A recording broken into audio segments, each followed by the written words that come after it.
Proklamasi. Kami, bangsa Indonesia, dengan ini menyatakan kemerdekaan Indonesia. Sebagai penjaga Ibu Pertiwi dari berbagai ancaman invasi, TNI, Tentara Nasional Indonesia, mempunyai sejarah yang panjang. Setelah proklamasi dikumandangkan 17 Agustus 1945, bukan berarti Indonesia bebas dari ancaman pihak-pihak yang ingin menjajah Indonesia kembali. Sadar akan kondisi tersebut, para tokoh yang tergabung dalam PPKI, Panitia Persiapan Kemerdekaan Indonesia, membentuk 3 badan sebagai wadah untuk menyalurkan potensi perjuangan rakyat.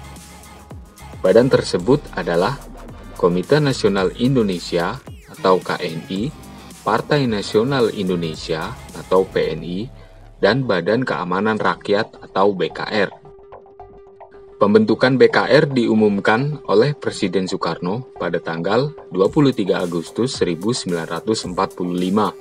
Anggota BKR sebagian besar adalah anggota sebuah organisasi bentukan Jepang seperti PETA, Heiho, dan Kaigun Heiho.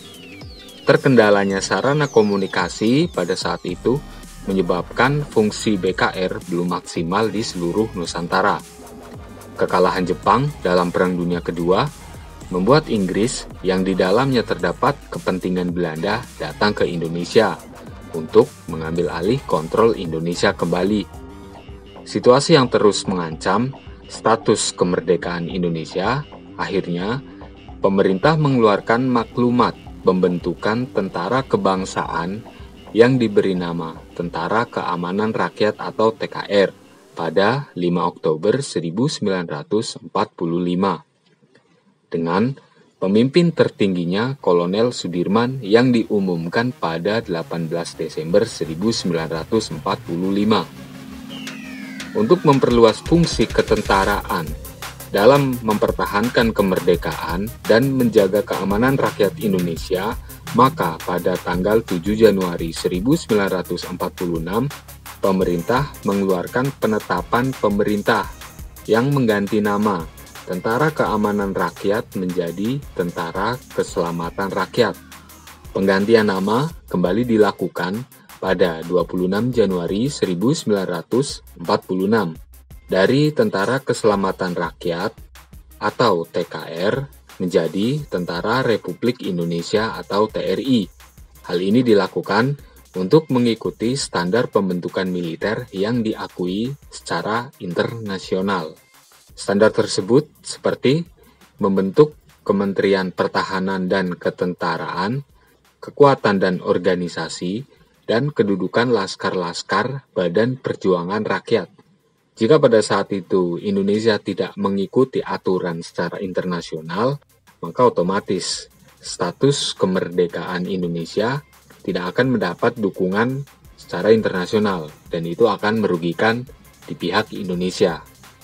Banyaknya laskar-laskar dan Badan Perjuangan Rakyat mengakibatkan sering terjadi kesalahpahaman antara TRI dengan Badan Perjuangan Rakyat yang lain. Untuk mencegah terjadinya kesalahpahaman tersebut, pemerintah berusaha untuk menyatukan TRI dengan Badan Perjuangan yang lain. Soekarno mengeluarkan penetapan kembali tentang penyatuan TRI dengan Badan dan Laskar Perjuangan menjadi satu organisasi tentara pada tanggal 15 Mei 1947. Dan tepatnya pada tanggal 3 Juni 1947, Soekarno secara resmi menyatukan TRI dengan Laskar-Laskar Perjuangan menjadi satu wadah tentara nasional dengan nama Tentara Nasional Indonesia atau TNI.